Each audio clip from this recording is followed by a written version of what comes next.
today I'm trying to share some evidence-based practices and questions and information about the science, how the brain works, uh, in order so that you can use these strategies in your daily life to improve your mental well-being. And today we will be speaking about overthinking, anxiety, and rumination, what causes these challenges, and what you can do in order to cope better. Sometimes your mind simply doesn't stop, and you find yourself spending hours in your head. Maybe a thought appears, then another thought follows it, and then a new scenario emerges. And at some point, we realize that we are going in circles inside of our own mind. And maybe we replay conversations again and again, and we analyze decisions repeatedly. We imagine dozens of possible outcomes about events that haven't happened yet. And many people say the same thing: I can't turn my mind off. Or in psychology, this experience is well known and it's called overthinking. But overthinking is not just one single process. It usually emerges from three important psychological mechanisms that include rumination, anxiety cycle, and intolerance of uncertainty. So all of these three factors are connected to each other and impacting, and oftentimes they seen next to each other. And today we will explore why the mind sometimes becomes trapped in these thinking loops, and how the process works in the brain, and what you can do to support yourself. So why today we are going to examine why the mind sometimes struggles to stop thinking, and more importantly, how this cycle developed in the brain. So your brain and my brain also was designed in order to help us to keep safe, not to make happy, and therefore it's quite normal that we have a lot of negative thoughts or thoughts that might cause anxiety, and we might feel scared, we might feel anxious, and this can be automatic reactions according to lived experiences in the past, or maybe you had some challenging moments in the past, and if your mind finds anything that reminds about challenging experiences, you might have these automatic thoughts and feelings. And if you are in autopilot, and if you don't notice that these are just thoughts and feelings, they can considerably impact your mood and behavior. Therefore, in order to stop overthinking or to change, to decrease overthinking, it's important to learn to notice your thoughts and feelings. And thinking is one of the most important abilities that helps people to stay safe and to survive. But sometimes your system might be overactive, too active, and this might cause challenges with productivity, staying present, staying connected to people. However, the good news is that we can become aware of these thoughts and feelings, and in the same manner as your brain learned to stay curious, to stay anxious, we can relearn again to stay calm. And this is all possible by starting to notice, by becoming aware of your thought patterns, feelings, and we can learn to respond to them differently. So especially when uncertainty and perceived risk increases, your mind takes a specific task. It starts to predict potential threats, and this is why the brain begins asking questions like, what if something goes wrong? What if I make the wrong decision? What if I lose control?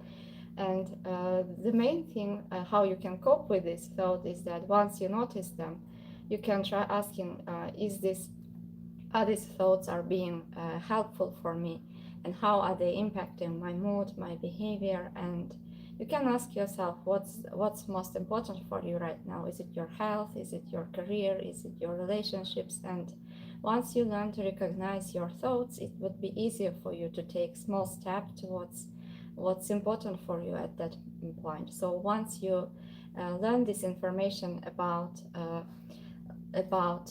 becoming aware of your thoughts, and that people are having thoughts because of because of the fact how their brain works, it will be easier for you to respond to these thoughts and feelings with more calmness, with more awareness. And instead of getting scared of your feelings or thoughts, you would be able to stay calmer, with more peace, and direct your attention, efforts, and energy towards things that matter for you. So generally, when people have these negative these thoughts are also brain's attempt to predict the future, and sometimes the predictive system becomes excessive. So when does your mind become the most active? Maybe it's before sleeping, maybe while making important decisions, or after social interactions. And once you become aware of these patterns, behavioral and thought patterns, it will be easier for you to decide how you want to respond to these feelings and thoughts. So, for instance, if you have some negative thoughts and anxiety before going to sleep, you can plan in advance what you can do, and asking yourself what makes you to feel more relaxed, calmer, more peaceful, and what's helping you to feel calmer. You can use these strategies again when you will have these negative thoughts and overthinking. You can direct your attention and efforts and behavior towards things that matter for you. So even if we cannot control the initial thoughts, automatic thoughts, we have the choice to respond to secondary thoughts and reactions, feelings. And once, for instance, you notice that you are overthinking again, that you are spending too much time in your head, becoming aware of your thoughts can be an initial point of directing your energy, your thoughts towards different things. One of strategies to do this might go through changing perspective. Sometimes we forget that the thoughts we have are just thoughts, and we start to believe as if they are literal truth. And when we get too much fused with these thoughts, it's difficult to shift your attention on something else. So considering what would, for instance, your best friend recommend if she was in the same situation as you, or considering your stepping back and considering your situation from the future or from the past. For instance, imagining as if you have already achieved the goals that you are trying to achieve, or considering yourself from the future, from 10 years from now, and asking yourself what would your future self tell if you were having the same challenges right now that you are having. Might help to create distance between your thoughts and yourself, and this would help you to stay more relaxed and to be able to respond to your thoughts, challenging feelings and thoughts with more psychological flexibility. And this would create distance that you can use this distance in order to think about what you want to achieve, how you want to respond, which version of you would like to see. So one of the main components of overthinking is rumination, and rumination occurs when a person repeatedly analyzes past events. For instance, maybe you are asking yourself, why did I say that? I should have acted differently. What do people think about me? And these thoughts usually focus on the past. And when you try to understand yourself why you are having these thoughts, it's generally linked to things that you care about.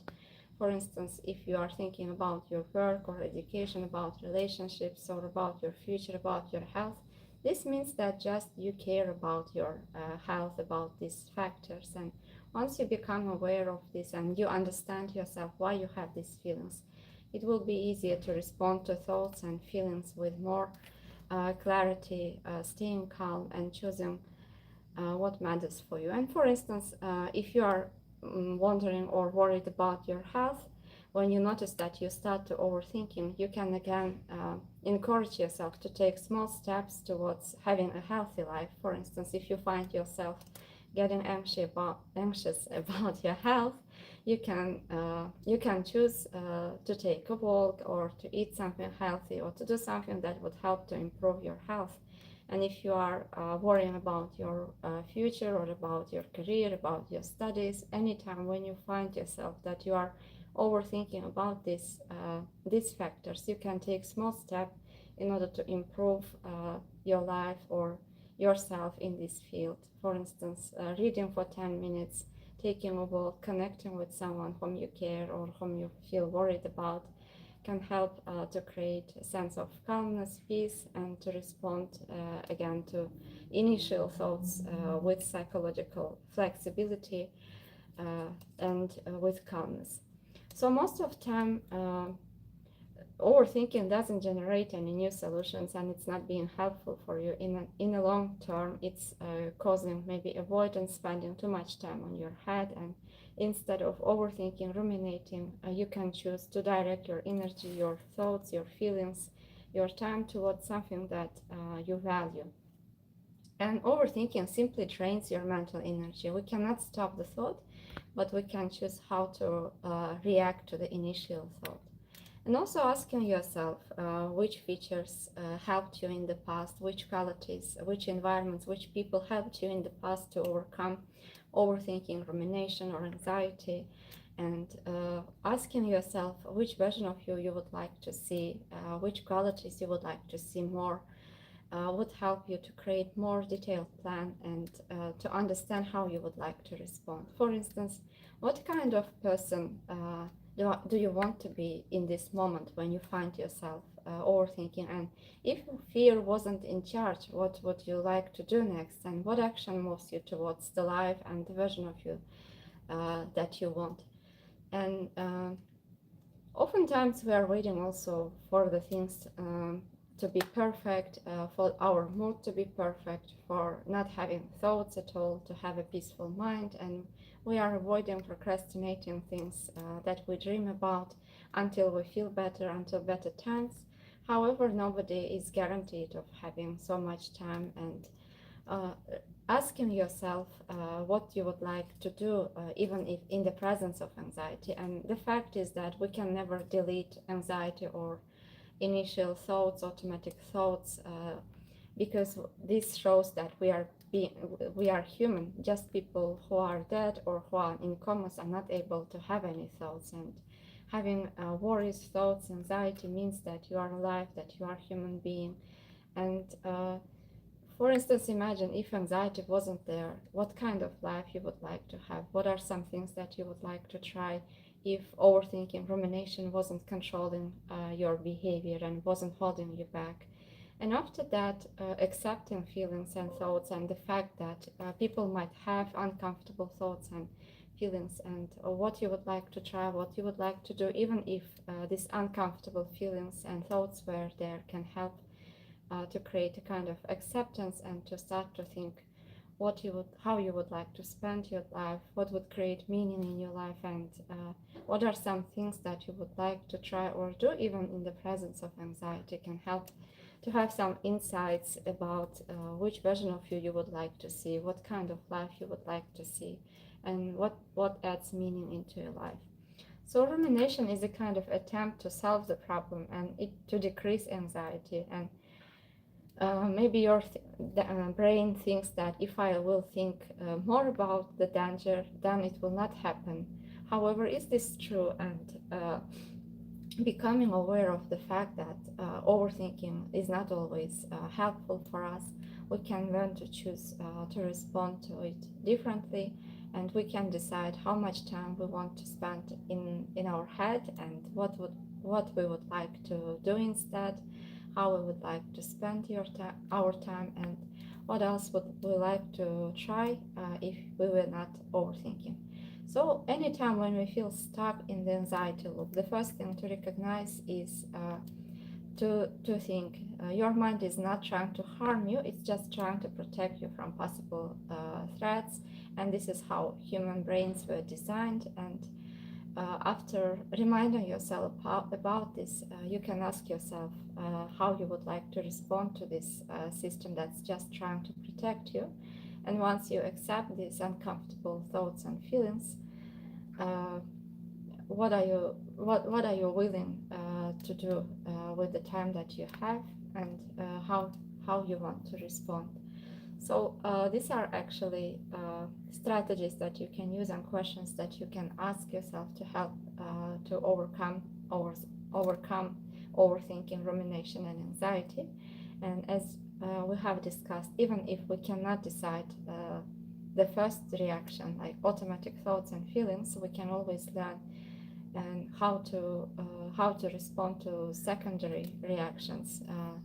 And this considerably can impact our mood, our behavior, and again, asking yourself what was helping you to take action even in the presence of anxiety or overthinking, which environments, which people, which strategies helped, which of your qualities showed up during those moments, and what difference did it make for you to stay calm or to take action even in the presence of uncomfortable thoughts or feelings. And anxiety might help to find your own solutions that you can use when you will have struggles or challenges, or when you find yourself overthinking and being held by rumination. So one of the main points that I explain here is goes through stepping back and becoming aware of your thoughts and feelings and how they are impacting your behavior. And according to research, becoming aware of your thoughts and feelings can considerably decrease the impact that they are holding over you, and this can create psychological flexibility and creating space for you to think about how you want to respond, and again thinking about future instances of success, about what helped you, how did you cope, and can help to create inspiration and motivation for you to learn to respond differently. If you have any questions, don't hesitate to ask in the comments, and if you want to learn more strategies or to have more detailed support, don't hesitate to reach out for me or for professional help. I hope this video was helpful for you, and if you want to share this video, and if you think that any people might benefit from it, don't forget to like and to share it with your friends. See you in the next videos. Take good care of yourself.